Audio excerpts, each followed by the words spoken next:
Olá, pessoal. Meu entrevistado de hoje é o Diego Tomazetto, que foi aprovado no concurso do Tribunal Superior do Trabalho, no cargo de analista judiciário, especialidade taquigrafia. Tudo bem, Diego? Para a gente começar a nossa entrevista, eu gostaria que você se apresentasse para as pessoas que estão nos assistindo, falando de onde você é, se não se importar a sua idade, qual a sua formação. Boa noite, Thaís. Boa noite, concurseiros. Meu nome é Diego Tomazetto de Carvalho.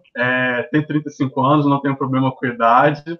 Eu sou formado em Engenharia de Produção pela UERJ. Fiz uma pós-graduação pela SPM. Na verdade, hoje eu resido em Palmas, no Tocantins, mas eu sou natural do Rio de Janeiro. Porque essa mudança, sair do Rio e parar em Palmas? Olha, Thaís, a história é longa, mas para tentar resumir, eu moro em Palmas desde 2016. Na verdade, foi até uma opção minha. Na época, a gente tinha o concurso da Defensoria Pública da União em pauta, e eu decidi fazer para cá porque minha esposa ela tem familiares aqui em Palmas. E aí foi uma questão estratégica mesmo de concurso. Prestei para o cargo de técnico administrativo. E aí, mediante a minha aprovação e posterior nomeação, vim para cá e estou morando desde hoje aqui. Você já comentou, né, que tem um cargo público, que já é servidor, então você precisou conciliar, além do trabalho, com outros projetos pessoais, o estudo para concurso? Pois é, Thaís, eu tive que conciliar, sim. Na verdade, trabalho, estudos e família, porque hoje eu sou casado, tenho um lindo bebezinho de 9 meses, que se chama Antônio, e, na verdade, essa conciliação ela é bastante complicada. É muito difícil as pessoas entenderem a vida de um concurseiro. Mas eu creio que assim uma conversa com a família é fundamental para demonstrar. Assim, eu sempre entendo que estudar para concurso é um projeto, né? E como as pessoas que estudam administração sabem, o projeto ele tem um começo, um meio e um fim. Então, na verdade, a gente não estuda para sempre, né? Então, eu entendo também que os estudos trazem um resultado, mais cedo ou mais tarde, né? A gente vai estudando, em algum momento dá certo. Então, basta que nós façamos a nossa parte e eu entendo também que nós não devemos desistir. Nós temos muitos obstáculos pela frente, a dificuldade é grande, o estresse é grande, você se irrita muito fácil, as coisas às vezes não dão certo, mas isso faz parte do jogo mesmo, né? Então, basicamente é isso. Uhum. E você já comentou que você foi aprovado em outro concurso, né, o concurso do DPU, cujo cargo você assumiu, foi nomeado e está aí exercendo a função. Em quais concursos, quais outros concursos você foi aprovado? Qual o último? Ok. Na verdade, Thaís, assim, eu estudo para concurso de forma, digamos assim, profissional, ou seja, com dedicação, corretamente, há cerca de 2 anos, né? Antes eu estudava, assim, aquele foco, estudando de qualquer jeito, vou lá fazer a prova, ver o que vai dar, enfim, de forma bem amadora, né? Então, quando eu entendi o que era necessário fazer para aprovação em concurso, aí eu comecei a colher frutos. Então, além de eu ter passado na Defensoria Pública da União, eu passei, inclusive, em primeiro lugar aqui para o município de Palmas. Eu passei em primeiro lugar também no concurso do Banco do Estado do Pará. Eu cheguei a morar lá um certo tempo por conta da transferência da minha esposa. Ela é enfermeira, trabalhou em um hospital. Decidi prestar concurso para lá, passei em primeiro lugar para o cargo de técnico bancário. E eu fiz também alguns concursos no Rio de Janeiro. E os mais importantes que eu tive a aprovação foi o concurso de técnico de controle interno. Apesar do nome ser técnico, ele exige nível superior, da Controladoria Geral do Município do Rio. Também passei para fiscal de transportes da Secretaria Municipal do Rio de Janeiro. Passei para especialista legislativo, qualquer nível superior, da Assembleia Legislativa do Rio. E o último concurso, antes desse concurso do TST, que inclusive até vou falar um pouquinho mais para frente, que foi uma estratégia minha, foi a aprovação no concurso de analista judiciário, área administrativa do TRT de Santa Catarina. Nossa, vários concursos, a gente vai falar sobre isso, sobre a questão da escolha, né, de que concurso fazer, mas antes uma curiosidade, né? por que um concurso para a área de taquigrafia? O que faz um taquígrafo e quem pode fazer curso, né? De que especialidade, precisa ter alguma formação específica, qualquer pessoa pode fazer. Eu confesso que eu sempre vejo nos editais, né? Sempre não, né? Quando abre vagas, quando há oportunidades para essa área, mas eu nunca tive curiosidade de saber mais. Então, quem pode aí fazer um concurso para taquígrafo e vai fazer o quê que é aprovado nessa área? Bom, vamos contar minha história, então. O que acontece? Esse concurso que eu passei da Assembleia Legislativa, eu vi o edital, inclusive pela Fundação Getúlio Vargas, aí eu falei, não, vamos escolher qual é o cargo que eu vou fazer. E tinha o cargo de taquígrafo, e a formação era nível superior em qualquer área. Aí, mas eu pensei, nossa, eu não tenho preparação, eu não vou conseguir fazer esse cargo. Então eu escolhi fazer para qualquer nível superior, mas despertou aquela curiosidade, o que é taquigrafia, como que funciona, enfim. Então eu acabei prestando concurso, esse concurso foi inclusive no ano passado, e depois desse concurso eu comecei a entender melhor. Inclusive até pesquisei alguns sites de taquigrafia, tem até um curso online até do professor Valdir, né, que foi meu professor de taquigrafia aí por esse período todo, e aí eu comecei a entender. Então, para o pessoal entender o que é taquigrafia. Taquigrafia é uma forma de abreviação que objetiva aumentar a velocidade da escrita. Então, por exemplo, a gente está aqui conversando e tem um taquígrafo do lado anotando rigorosamente tudo na íntegra o que a gente está conversando, né? Então, esse apanhado ele é feito a partir de símbolos, vamos tentar simplificar. Então, por meio desses símbolos, que podem ser, inclusive, às vezes um símbolo representa uma frase inteira, você consegue acompanhar a velocidade no discurso, depende de uma sessão plenária, enfim, inclusive, por exemplo, o próprio TST, no caso, que foi o concurso que eu passei, existe a sessão plenária, então tem os ministros falando das ações, enfim, de todos os... enfim, perdi aqui um pouquinho, mas a gente percebe que nas sessões plenárias existem os discursos, existem as decisões, os recursos proferidos, e aí, nesse caso, existe um taquígrafo ao lado, e esse taquígrafo faz rigorosamente todas as anotações.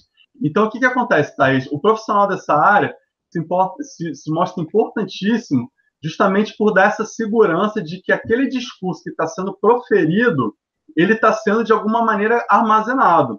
Aí você pensa assim, tá, Diego, mas a gente tem gravador, a gente tem câmera, enfim, mas a gente também sabe que esse tipo de equipamento ele está propenso a falhas.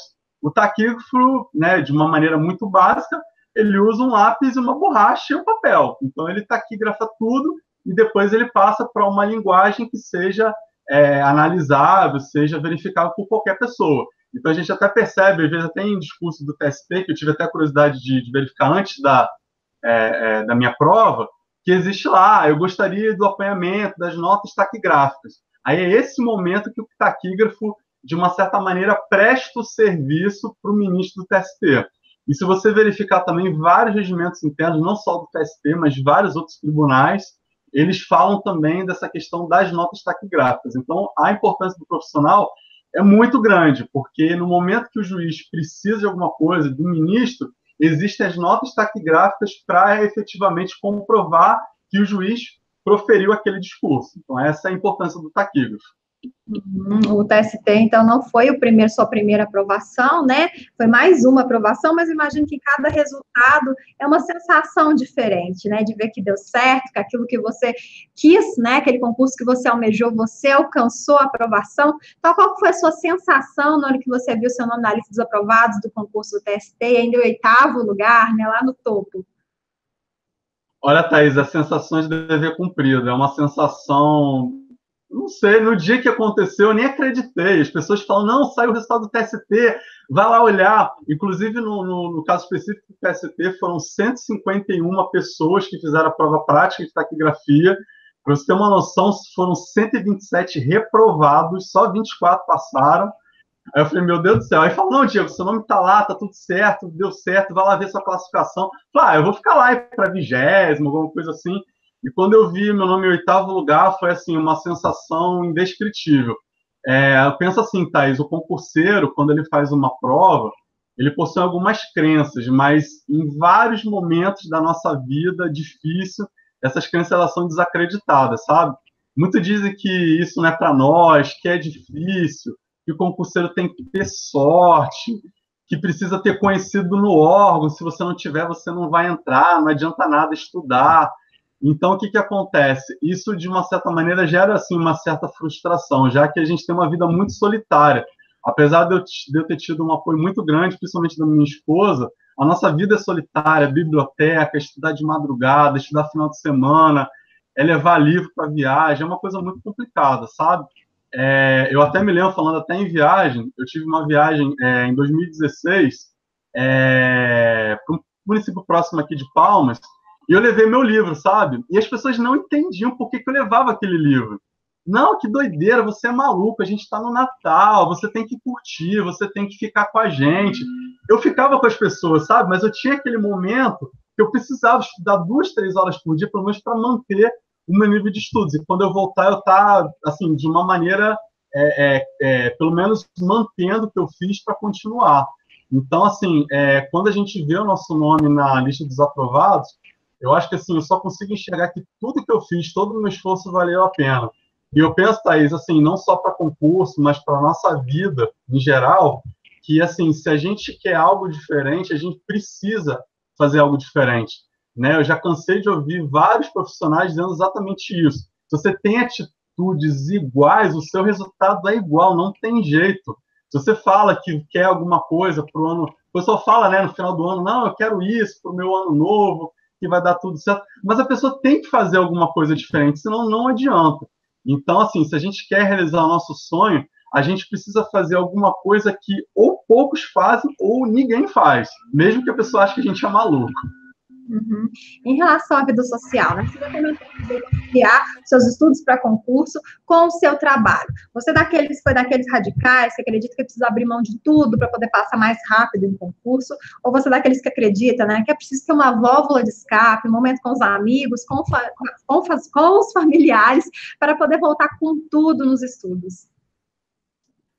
Olha, Thaís, assim, o meu convívio social, desde que eu realmente tomei a decisão de estudar, ele caiu demais, assim, caiu de forma drástica. Cheguei a ser tratado, inclusive, por várias vezes como antissocial, que não fala com ninguém, que não responde mensagem de rede social, que fala muito pouco ao telefone. Enfim, isso, de certa forma, me deixou muito triste, mas é aquilo que eu volto a falar. Eu acho que quando a gente tem objetivo na vida, a gente precisa abdicar de certos prazeres, mas sempre pensando que essa abdicação é de uma maneira muito provisória, né? Então, a abdicação é pensando na vitória futura. É aquele famoso, né? Eu dou um passo para trás para muitos à frente. Então, para dificultar ainda mais essa situação, o que aconteceu? A mudança de cidade, quando eu saí do Rio, fui para Palmas, morei no Pará também, fez com que eu tivesse que refazer meu ciclo de amigos. Mas também, de uma certa maneira, isso me ajudou a esquecer aquelas questões de saídas. O amigo liga toda hora, vamos sair. Eu falava, não, agora eu não posso sair, que eu moro em outra cidade, então não tem como a gente sair. Né? Então, facilitou de uma certa maneira, né? Então, isso me ajudou bastante nos meus concursos. E em questão de lazer, caiu também, logicamente, não tem jeito, mas eu sempre mantive meus momentos, meus finais de semana, minhas viagens, às vezes sair com os amigos, mas é de uma maneira bem racional, de uma maneira que eu consiga conciliar estudos com vida social. Eu acho que também você abdicar de uma maneira drástica, eu acho que isso gera, de uma certa forma, uma situação muito complicada lá na frente, que você vai pensar em estudar, e a vida também não é bem assim. Você consegue conciliar de uma maneira racional. Você comentou que é casado, né, que tem um filho pequeno. A sua família entendeu e te apoiou nessa sua caminhada enquanto concurseiro? Bom, Thaís, como eu falei, eu sou casado desde 2015 com a minha esposa, com a Ana Paula, tenho um lindo bebê, como eu falei, e assim, o apoio da família dentro de casa, ele foi assim preponderante, me ajudou demais nas minhas conquistas. Mas assim, o apoio principal foi dentro de casa, porque fora dela, mesmo com família, que a pessoa não sabe como é que é essa vida de concurseiro, mas em geral o apoio ele foi muito pequeno. Né? O que acontece? Muitas das vezes a família diz o seguinte, você tem que trabalhar, esse negócio de só estudar não te leva a nada. É aquela questão, né, quando o pessoal fala, você só estuda, como se só fosse muito pouco. Teve uma outra pessoa que falou assim, não, você não consegue viver estudando dessa forma, isso é coisa de maluco, né? Enfim, na verdade eu tive algumas... o meu passado familiar, na verdade, ele se divide de duas formas, né? Uma parte da família sempre focou naquela questão de você trabalhar em empresa privada. Você sai da faculdade, vai arrumar um emprego e vai se dar bem. E a outra parte é uma parte que focava muito na questão política, né? A questão de cargos políticos, enfim. Então, por isso que o concurso acabava ficando de uma forma que nem de um lado nem de outro eu tinha muito entendimento, né? Então, eu pensei, pensando nesse cenário, eu pensei de duas formas, que, primeiro, dentro da minha casa, eu tenho uma companheira que comprou meu projeto e me apoia muito. Isso fez muita diferença. Ela realmente, assim, não entende muito o que eu faço, mas ela sabe que o meu esforço, ele vai gerar resultado. Por isso, ela sempre me defendeu. E outra coisa que eu aprendi muito também, Thaís, é o seguinte, que quando a gente recebe críticas e comentários, uma vez um profissional me disse o seguinte, Diego, você pode pensar de duas maneiras. Ou você pensa que isso vai te desmotivar para sempre e não vai te ajudar em nada, ou você vai pensar da seguinte maneira, pega isso, Diego, e transforma isso em mais motivação, para você mostrar para as pessoas que isso vale a pena, que isso faz sentido. Inclusive para você, lá na frente, ser um exemplo para aquelas pessoas que não acreditam em você. Então, eu pensei, eu juntei essas críticas de uma maneira positiva, né? Então, acho que isso também faz bastante diferença. Diego, você comentou aí sobre os concursos que você fez, que você foi aprovado, são vários concursos de áreas diferentes, de órgãos diferentes, então qual foi o seu critério na hora de decidir esse concurso eu vou fazer? A área de atuação, o salário, as matérias que você já estava estudando, e o que você acha que deve ser o critério, né, das pessoas que estão nos assistindo, que estão entrando aí no mundo dos concursos agora, que tem um objetivo, que tem um foco, na hora de decidir esse concurso eu vou fazer, o que você levou em consideração e o que você aconselha? Então, Thais, como você falou, pela minha trajetória, o meu negócio é fazer prova, dos mais variados tipos, né? Por um lado, é ruim por causa da falta de foco. Realmente, inclusive, um dos meus erros foi justamente essa falta de foco, porque eu fazia concurso de tudo que era jeito. Mas, por outro lado, a motivação ela sempre existia, porque sempre tinha de estar na praça, né? E aí, até eu comentei um pouquinho antes que eu tive, na verdade, uma estratégia bem focada no TST. Vamos lá, vamos dividir a minha resposta de duas formas. Primeira delas, o concurso TST em 2012, por cargo de taquigrafia, para quem não sabe, ele literalmente acabou com a lista de aprovados. Então, todo mundo que foi aprovado foi nomeado. Eu pensei, não, então, de repente, faz sentido fazer, né? O segundo ponto foi justamente quando eu comentei contigo a questão do meu concurso do TRT de Santa Catarina.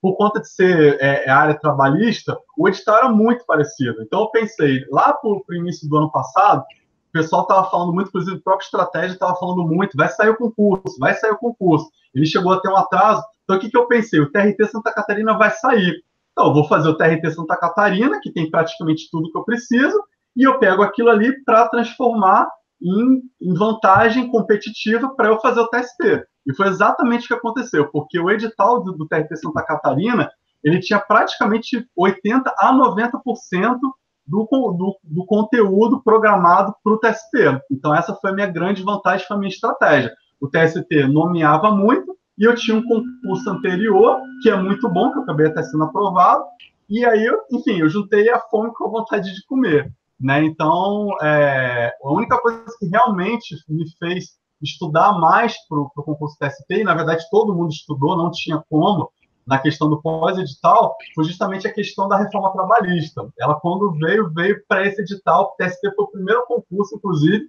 que cobrou a reforma trabalhista. E aí, até para fins de curiosidade, a prova do TST que eu fiz, para direito trabalhista, ela cobrou praticamente a reforma trabalhista inteira. Então, como eu só tinha a reforma trabalhista para estudar no pós-edital, eu acabei tendo a felicidade, um pouquinho de sorte, mas principalmente a competência, inclusive, de gabaritar para o direito do trabalho. Uhum. Em relação a materiais, que materiais você utilizou? PDFs, videoaulas, aulas presenciais, livros, telepresenciais, e o que você acha que são as principais vantagens e desvantagens de cada um desses métodos? Olha, Thaís, o principal foi sempre o PDF. O PDF, ele aprofunda, o PDF engloba todos os conteúdos do edital. É realmente, assim, a arma número um de qualquer concurseiro. Logicamente que a videoaula é interessante, com certeza, mas sempre eu lidei de uma maneira como complemento, né? Porque a videoaula, em geral, é muito superficial, é difícil o professor ele em 1, 2, 3 horas ele conseguir acabar com o assunto. É muito complicado. Então ele pega os pontos principais e principalmente fala em exercício. Então, o exercício na videoaula também é bem interessante. Mas o foco é PDF. Importante, inclusive, todo o meu planejamento de estudo foi em cima dos PDFs de estratégia. Então, eu tinha os PDFs, os professores disponibilizavam, e pelos PDFs de estratégia que eu montava a minha grade de estudos para a semana, para o mês, enfim, até a prova especificamente do TST. E falando em estratégia, como que você conheceu a Estratégia Concursos? Bom, Thaís, eu conheci a estratégia de uma maneira super espontânea, não tive indicação.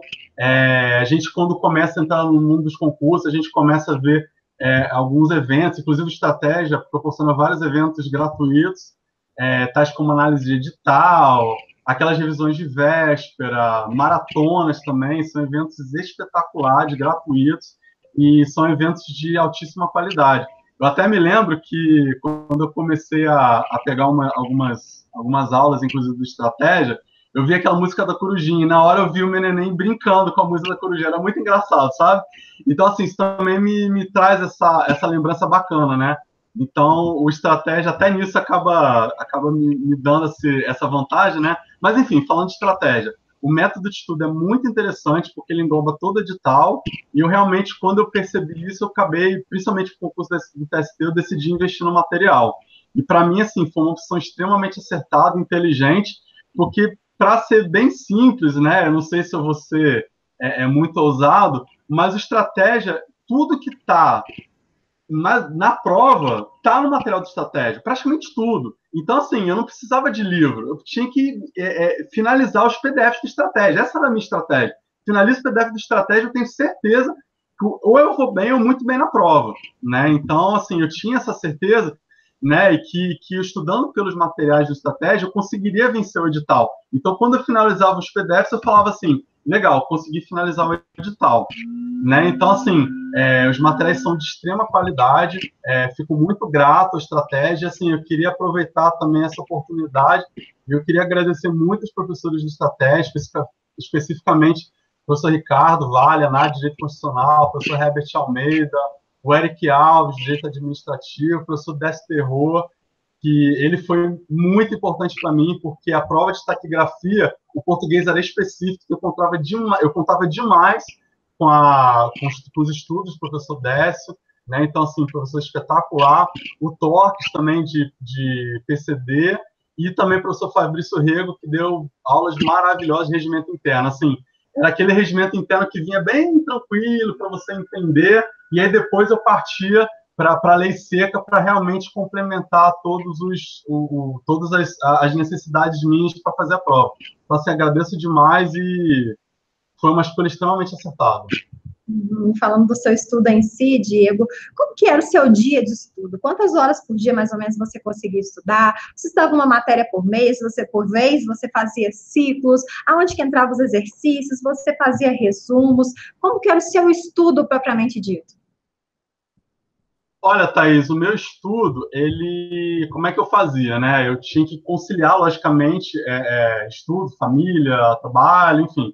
Então, o que eu fazia? Vamos lá, vou falar da estratégia. Eu, por exemplo, no caso do TST, eu recebia o material e aí eu via lá, por exemplo, português tem tantos PDFs, direito constitucional tem tantos PDFs. Então, eu organizava, fazia, logicamente, uma divisão das matérias, sempre intercalando. Por exemplo, então, no primeiro dia estudava português e direito constitucional, no segundo dia estudava direito administrativo e PCD. E assim eu fazia intercalando, de forma eu conseguir englobar todos os PDFs do estratégia, enfim, do material que eu escolhi, e aí eu consegui vencer o edital. Então, por exemplo, eu estudava português e constitucional. No final do dia, eu fazia uma revisão diária de tudo que eu estudei. Então, eu tinha um caderninho, eu anotava tudo o que eu tinha dúvida e tudo que eu achava que eu ia esquecer, e no final do dia eu fazia aquela revisão. Aí, no segundo dia, estudava Direito Administrativo e PCD. Mesma coisa, fazia as duas matérias, fiz uma de manhã, uma de tarde, ou duas de manhã, no caso que eu, na verdade, o meu trabalho, né, acabei não falando, eu trabalho 6 horas por dia, então eu tinha uma manhã ou uma tarde livre, né, então eu fazia dessa forma. E aí, à noite, eu estudava, fazia revisão. E aí, no domingo, eu não pegava nenhum material novo e eu fazia a revisão da semana, né? Então, eu fazia dessa maneira. Eu estava de segunda a sábado, domingo eu fazia a revisão, ficava um pouquinho mais tranquilo para poder aproveitar a família, filho, enfim. E aí, o que acontecia? No decorrer do tempo, logicamente, a matéria ia ficando cada vez mais densa, os PDFs iam sendo vencidos, e meus cadernos de resumo iam ficando cada vez maiores. Então, o que eu fazia? Eu passava a estudar sábado e domingo só a revisão. Não dava para estudar só no domingo. Então, eu dividia um pouquinho sábado, um pouquinho domingo, e estudava de segunda a sexta as matérias, sempre com revisão diária. Eu aprendi demais assim, que estudo por revisão faz toda a diferença. Se você não estudar por revisão, você vai estudar os PDFs, vai pegar as videoaulas. Quando você achar que finalizou o edital, você não entendeu praticamente nada do que você estudou lá atrás. Então, a revisão é fundamental, né? Não adianta a gente pensar, eu tenho que avançar, eu tenho que fazer os conteúdos, tenho que vencer os conteúdos, tenho que estudar todos os PDFs. Não adianta, tem que fazer revisão. Então, eu acho que isso fez com que eu avançasse bem, né? Eu passasse PDFs, mas principalmente focando na qualidade. E teve alguma matéria que você teve mais dificuldade? Como que você fez para superar? Olha, na verdade, Thaís, como eu tive essa questão do estudo prévio pelo TRT de Santa Catarina, acabou que as matérias, praticamente todas, eu já tinha alguma afinidade, né? Eu sou engenheiro, né? No início, para estudar direito foi muito difícil, mas como eu tinha um estudo continuado, acabou que eu tive muita facilidade. Eu acho que a maior dificuldade, especificamente para o concurso que eu passei, foi principalmente a questão da novidade, né? A banca, no caso a FCC, que fez o certame, ela cobrou a novidade, entendeu? E essa novidade eu tinha pouco tempo para estudar. Então, acho que a maior dificuldade que acabou se transformando numa vantagem competitiva foi justamente eu pegar o que era totalmente novo, e não era totalmente novo para mim, mas era totalmente novo para o concorrente, para o professor, enfim. Então, era tudo novo e isso acabava dificultando. Mas eu acho que isso me fez, na verdade, como eu te falei, a dificuldade acabou fazendo com que eu tivesse um bom desempenho no concurso, né? Como que você levou a sua reta final, aí, as últimas semanas de estudo? Você priorizou, né, fazer ler, fazer exercícios? O que você fez na sua última semana de preparação? Você diminuiu o ritmo? Você aumentou o seu ritmo de estudo? E a véspera de prova também. Como você encara esse dia? É um dia de descanso, dia de revisão, dia de estudar o dia inteiro para se sentir mais seguro na prova? Como que você encara as últimas semanas e a véspera de prova? Bom, Thaís, na verdade, o que acontece? Eu sempre fui uma pessoa extremamente planejada. Então, eu sempre confiei no meu planejamento, né? Então, o que acontece? Eu tinha um planejamento até a véspera da prova. Eu sabia exatamente tudo que eu ia fazer até a véspera da prova. Até minha esposa achava interessante, que falou assim, nossa, você sabe tudo que você vai fazer. Eu preciso saber, porque se eu não souber, quando sai o edital, as pessoas ficam desesperadas. O cara não sabe o que fazer. Nossa, e agora? Eu tenho só 2 meses, não vai dar tempo. E aí a pessoa acaba se desesperando e o desespero só traz... Eu, sinceramente, acho que o desespero só traz desvantagens. Então, assim, eu sempre foquei no meu planejamento. Então, eu tenho que estudar direito constitucional em português, é direito constitucional em português. Saiu o edital, o Diego continua estudando o seu planejamento. Simples assim. Então, acabava que o meu estresse era muito pequeno. Quando eu falei de estresse, é porque o estresse, assim, em questão de aprender e internalizar a matéria. Mas o estresse do planejamento dificilmente eu tinha. Então, eu trazia isso como um ponto positivo para mim. Então, assim, na reta final, eu sempre pensei em dar o meu melhor. Então, sempre focado no planejamento e dar o melhor. Mas, no meu modo de ver, eu acho que não só o planejamento, como a disciplina nos estudos, eu acho que isso faz toda a diferença, né? E principalmente faz com que a gente não se perca nos estudos. E em relação à véspera de prova, que você estava falando, aí eu vou voltar até em um dos eventos gratuitos que o site proporciona, que é a revisão de véspera. Então, assim, a revisão de véspera é espetacular, porque, assim, você tem um refresh de tudo que você viu, lógico, de uma maneira muito resumida, você não vai aprender ali, não adianta, Mas, assim, os professores também dão exercício, isso te dá uma relaxada. E, assim, essa questão de reta final de estudos, eu também tinha uma questão logística, que como eu sou de Palmas e a prova foi em Brasília, eu também tinha que pensar nisso. Então, não só a questão dos estudos, mas como que eu vou me deslocar. Então, assim, foi batata. Sexta-feira, pegava meu avião, ia para Brasília, dormia em Brasília, tranquilo, descansava. Sábado fazia a revisão de véspera, como eu estava te passando, e aí domingo eu fazia a prova. Muitas pessoas falam assim, mas tem que descansar, tem que relaxar. Assim, Thaís, eu só consigo relaxar depois da prova. Não adianta, eu preciso estudar. De repente, aquele detalhe que o professor fala, alguma coisa que acontece naquele momento, pode ser o diferencial no dia da prova. Então, eu acredito muito nisso. E olhando aí a sua preparação, né, desde o início, desde quando você começou a estudar para concurso, o que você considera que foram os principais erros e acertos que te levaram aí até a aprovação? Bom, vamos lá. É difícil falar de erro e acerto, mas vamos tentar aqui passar alguns pontos aqui que eu identifico. Bom, vamos falar de erro, né, que é mais fácil, né? Eu acho que o meu primeiro grande erro foi justamente essa questão de não ter esse foco em concurso desde que eu fui formado, né? Aquela questão de procurar emprego, enfim. Então, eu nunca tive esse foco em concurso. Então, eu demorei muito para começar realmente a estudar. Eu fui estudar realmente depois dos meus 30 anos, né? Então, assim, por conta desse foco não em concurso, eu acabei demorando um pouquinho, né? Eu podia, digamos assim, estar no serviço público um pouquinho mais cedo, né? Então, esse foi o meu primeiro grande erro, mas é uma questão, assim, que muitas pessoas também têm esse tipo de dificuldade, é normal. Segundo grande erro, falta de foco. Fazia tudo que era prova era comigo mesmo, e vamos lá, enfim. Aí, a partir do momento, como eu falei de novo aqui, quando eu acabei focando, né, eu vou fazer esse concurso e ter uma estratégia pensando em concursos similares, me facilitou muito, né? Porque principalmente a questão do pós-edital fez com que eu tivesse um pós-edital mais tranquilo e não desesperador, apesar do planejamento que eu já mencionei. O terceiro ponto é estudar sem o material correto. Você vai estudando, eu tenho isso aqui, eu tenho aquilo ali, um amigo me empresta, direito constitucional eu consigo pegar lá a Constituição, o vadimeco, estudar, enfim. Não adianta, você tem que ter o material correto, né? Não que os livros não sejam o material correto, mas se você tem o material correto, ele simplifica bastante o seu estudo. E como a gente tem pouco tempo para estudo, a gente precisa do material correto. Não tem jeito, né? O meu quarto ponto, eu ficava muito preocupado com concorrência. Eu entrava na sala de prova, ficava apontando quantas pessoas faltaram. Não adianta, não é aquela pessoa que faltou que vai ser seu concorrente. Seu concorrente está do teu lado, ele foi para a prova, ele estudou, ele fez o planejamento, o igual, o similar, um pouquinho melhor, um pouquinho pior que o seu, ele está lá, não adianta, né? Então, assim, eu ficava muito preocupado com isso.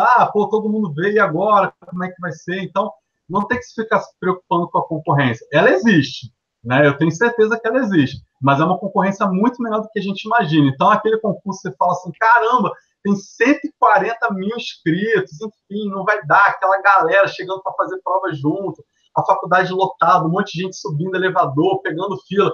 Pessoal, não adianta, isso aí não vai fazer diferença. A gente tem que fazer o nosso e deixar as coisas acontecerem, né? Então, esse foi o meu quarto grande erro.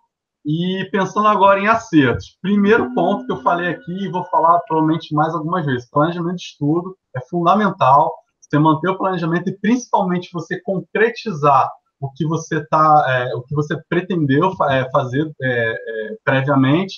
Segundo, responsabilidade. Terceiro, comprometimento com o seu objetivo. Quarto ponto, superação de muitas dificuldades durante a minha preparação, né? Como eu falei, né? Pegar as críticas de uma maneira positiva, fazer com que isso seja um diferencial na sua preparação.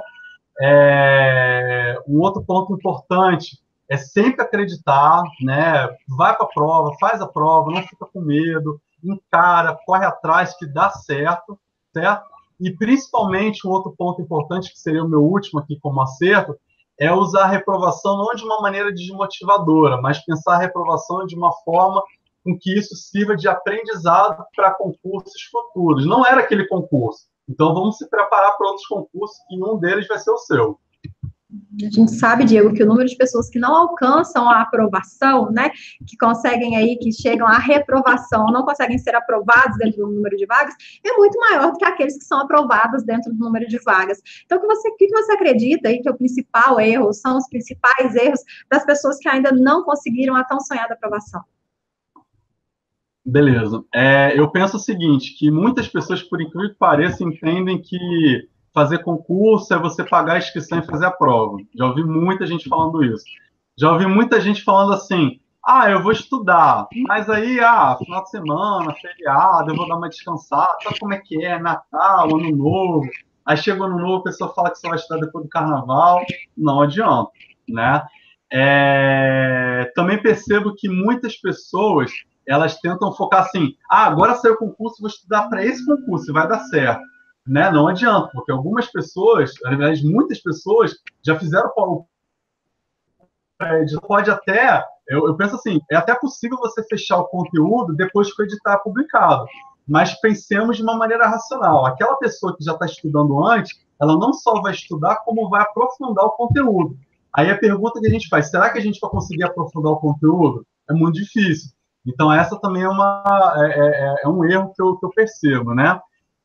Muitas pessoas também, como eu comentei, elas focam em fechar o conteúdo, mas e a revisão? Né? Acaba que você fica perdendo o conteúdo. Então, também acaba... Aí vem aquele desespero, né? Que as pessoas têm e a pessoa acaba não conseguindo fechar o edital com qualidade. Enfim, eu vejo muita gente fazendo também aquelas provas que vêm à tona. Não, essa aqui é bom, paga bem, é cargo bom, vamos lá. Mas, enfim, tem que ter preparação, não adianta.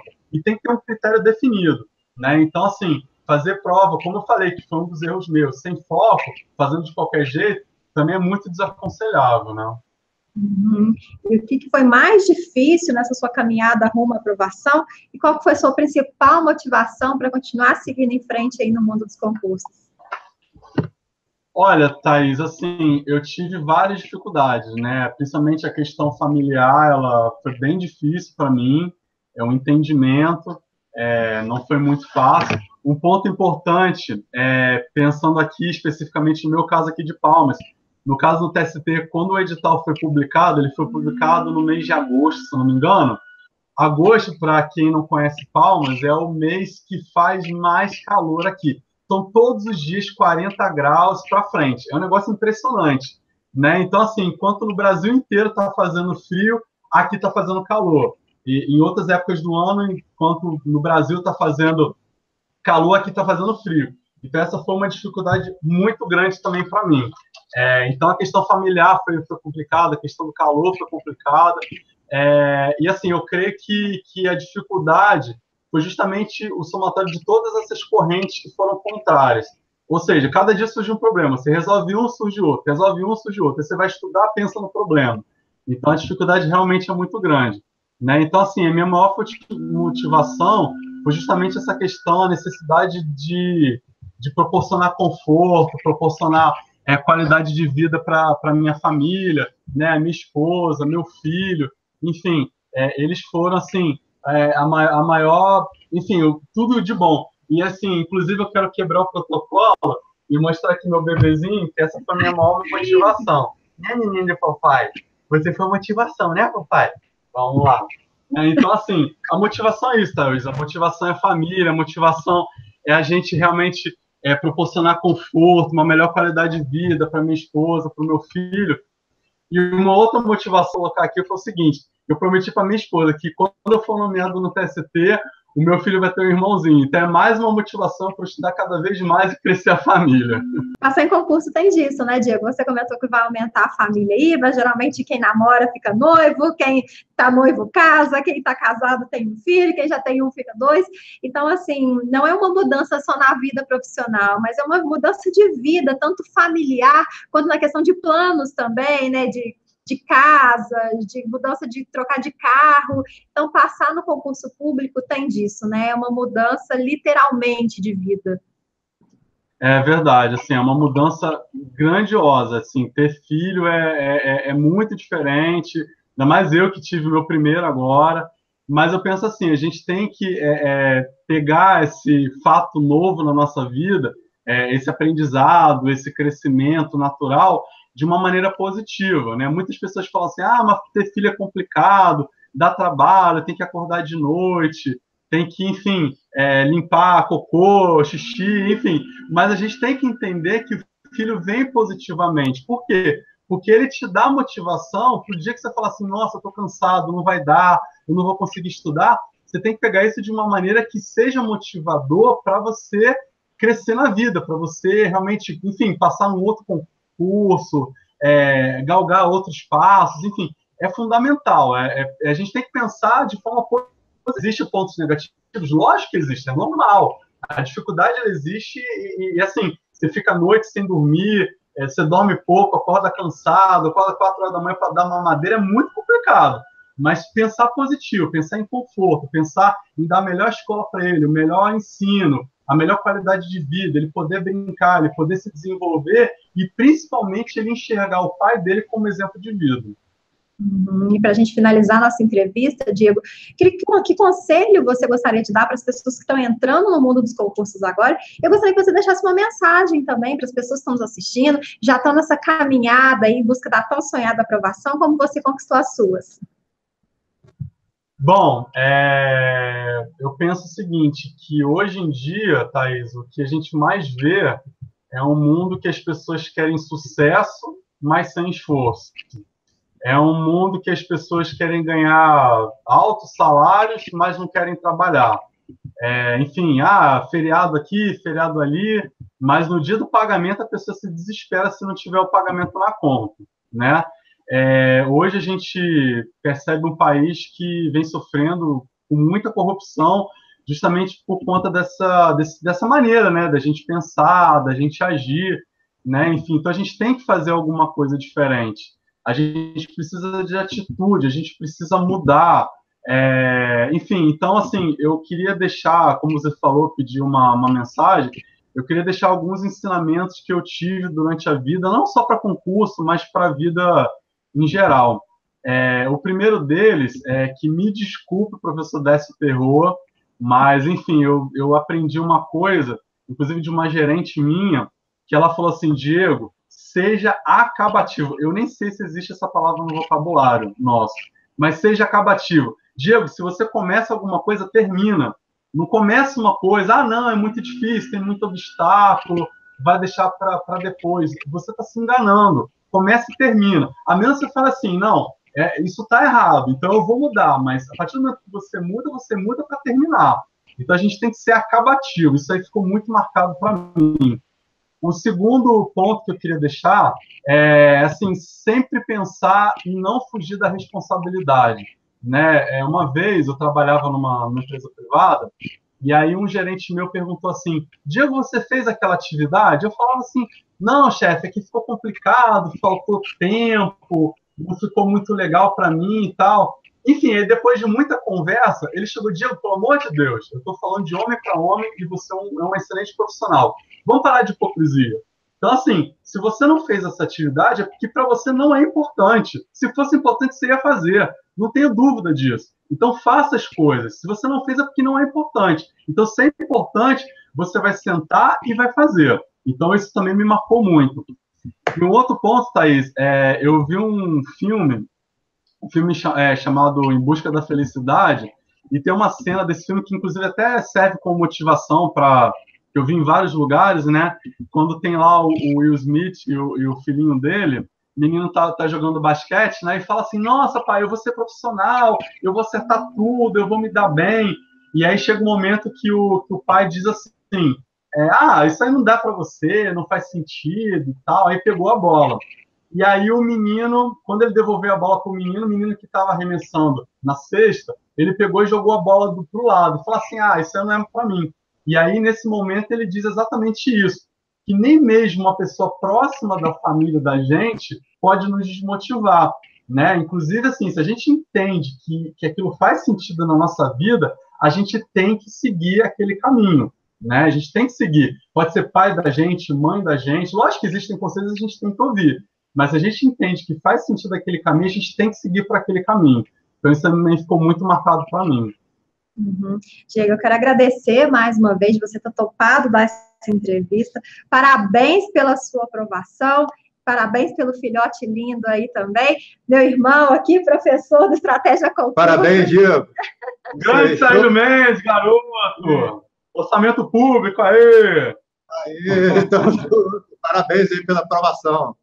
Obrigado, mestre. Valeu mesmo aí. Você é um excelente professor, viu? Obrigadão, viu? Valeu, obrigado, cara. Vocês, né, no caso específico, você que é um excelente aluno aí, que conquistou essa aprovação. Parabéns. Um obrigado, Sérgio. Valeu mesmo, cara. Pô, mega prazer. Vou aí te conhecer em breve, hein? Valeu. Tchau, tchau.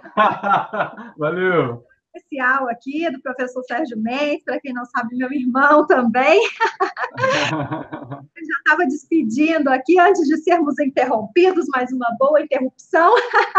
Eu agradeço você por dar essa entrevista e, mais uma vez, parabéns pela sua aprovação. Obrigado, Thaís. Obrigado. Agradeço muito ao site, agradeço aos materiais, aos professores. E espero estar em breve em Brasília e com certeza vou aí na final de estratégia conhecer todo mundo, viu?